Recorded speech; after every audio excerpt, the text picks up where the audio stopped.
മെസ്സിക്ക് എന്തിനാണ് player of the tournament അല്ലെങ്കിൽ ഗോൾഡൻ ബോൾ കൊടുക്കുന്നത് എന്നുള്ളതാണ് ചോദ്യം. എന്തെങ്കിലും ചെയ്തിട്ടാണോ, ടോപ്പ് അസിസ്റ്റ് ചെയ്തിട്ടാണോ, ടോപ്പ് ഗോൾ സ്കോറർ ആയിട്ടാണോ, വെറുതെ അങ്ങോട്ട് ഫിഫ കൊടുക്കുകയല്ലേ എന്ന് ചോദിക്കുന്നവർക്കാണ് കേട്ടോ. നമ്മുടെ കണ്ടന്റ്സും കാര്യങ്ങളൊക്കെ ഇഷ്ടമാണെന്നുണ്ടെങ്കിൽ ഒന്ന് കൂടുക എന്ന് ഓർമ്മിപ്പിക്കുകയാണ്. എനിക്കറിയില്ല ഇതിന് മെസ്സിക്ക് കിട്ടുമ്പോൾ മാത്രമേ ഈ പ്രശ്നമുള്ളൂ എന്നുള്ളതാണ് ഒരു വലിയ ചോദ്യം. അതിൻ്റെ പേര് ചിലപ്പോൾ കടി എന്നൊക്കെ ആയിരിക്കും. പക്ഷെ എന്നാലും ഞാൻ കുറച്ച് കാര്യങ്ങൾ ചോദിക്കാം.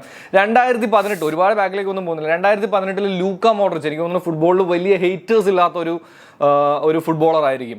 പുള്ളിക്ക് കിട്ടിയപ്പോൾ ഈ ചോദ്യം ഒന്നും ചോദിക്കാൻ തോന്നിയില്ലേ? ബ്രസീലിന്റെ റൊണാൾഡോയ്ക്ക് കിട്ടിയപ്പോൾ ഈ ചോദ്യം ഒന്നും ചോദിക്കാൻ തോന്നിയില്ലേ?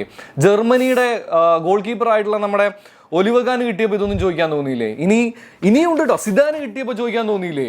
അതെന്താ മെസ്സിക്ക് കിട്ടിയാൽ മാത്രമേ ഈ ഒരു സാധനത്തിന് ഈ സംഭവങ്ങളെല്ലാം നോക്കണം എന്നുള്ളതാണോ? എന്ത് കടിയുണ്ടോ അതൊക്കെ? ഒരു പ്ലെയർ ഓഫ് ദ ടൂർണമെന്റ് കൊടുക്കുന്നത് ടോപ്പ് അസിസ്റ്റ് ആയാലും ടോപ്പ് ഗോൾ സ്കോറർ ആയാലും മാത്രമൊന്നും അല്ല. അതും അറിയില്ലേ?